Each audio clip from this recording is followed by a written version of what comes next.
La corrupción es un fenómeno complejo y multifacético que se manifiesta de diversas formas, tiene múltiples causas y efectos. La corrupción es la acción y efecto de corromperse. Se puede corromper una persona, una sociedad, una institución, un gobierno.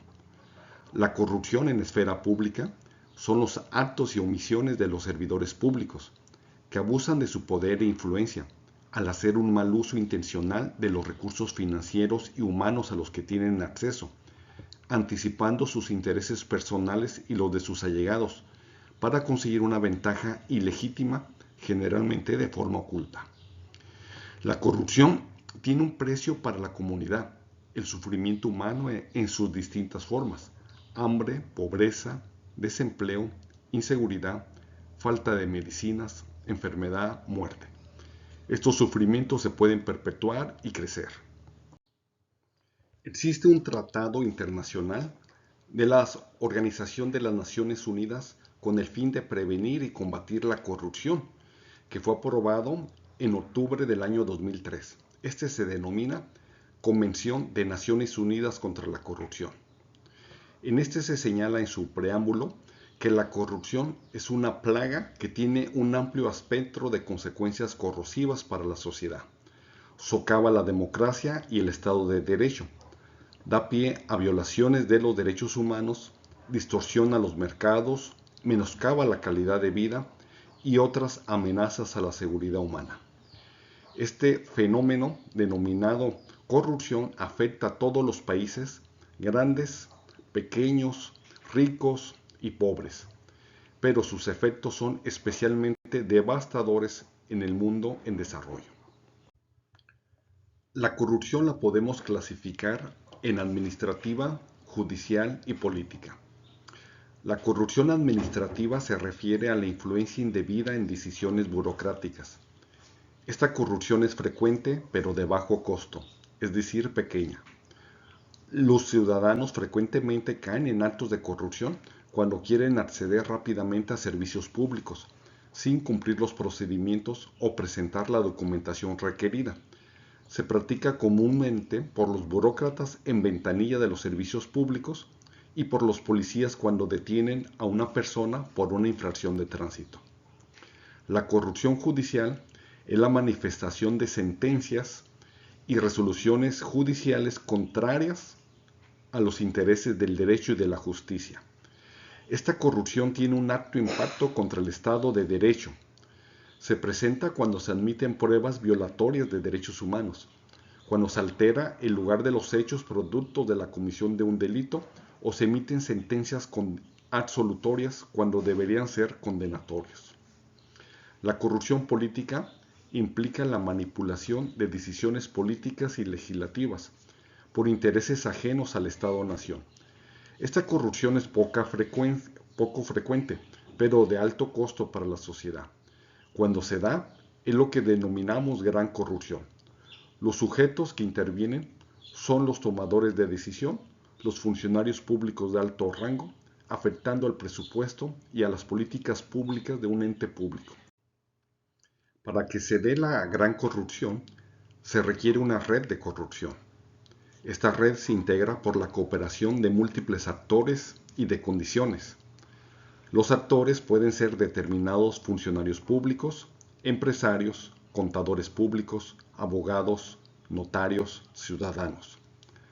Las condiciones son los vacíos legales, la falta de controles y contrapesos, así como la falta de rendición de cuentas. La solución ante esta problemática es desarticular la red y las condiciones que permiten la creación de redes de corrupción. Para eso se requiere trabajo de inteligencia y un compromiso muy fuerte en la lucha contra la corrupción. Esto nos da un panorama de lo complicado que es combatir la corrupción, porque usualmente muchos están involucrados. Considerando que la corrupción es clandestina y multifacética, es difícil medirla de forma objetiva. Se han realizado grandes esfuerzos. Una de ellas es el Índice de Percepción de la Corrupción de la Organización de Transparencia Internacional, la cual se basa en percepciones y fuentes externas como el Banco Mundial, el Foro Económico Mundial, empresas privadas de consultoría y evaluación de riesgos, así como un grupo de especialistas. El índice de percepción de la corrupción de la organización Transparencia Internacional mide los niveles percibidos de corrupción en el sector público en 180 países alrededor del mundo. La medición es de 0 a 100, donde 0 es mucha corrupción y 100 es un país libre de corrupción. Los países mejor evaluados, donde se percibe menos corrupción, es Dinamarca, quien ocupa el primer lugar con 90 puntos, Finlandia con 87 puntos, Nueva Zelanda con 85. Después sigue la lista de países donde encontramos a Estados Unidos con 69 puntos y más abajo ya en los reprobados se encuentra México con 31 puntos. México ocupa el lugar 126 de 180 países.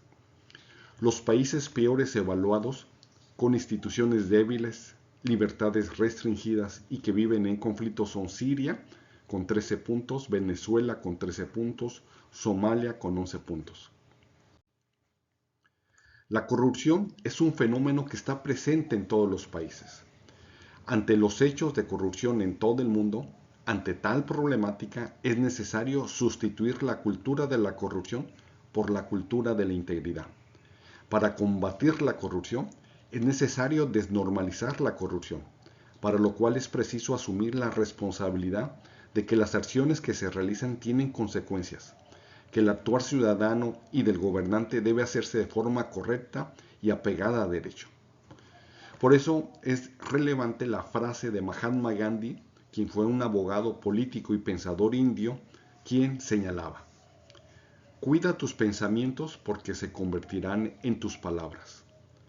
Cuida tus palabras porque se convertirán en tus actos. Cuida tus actos porque se convertirán en tus hábitos. Cuida tus hábitos porque se convertirán en tu destino. Aquí finalizamos este video. Las fuentes de consulta fueron la Convención de Naciones Unidas contra la Corrupción, Índice de Percepción de la Corrupción de la Organización Transparencia Internacional, Diccionario de la Real Academia Española, artículo 113 de la Constitución Política de los Estados Unidos Mexicanos.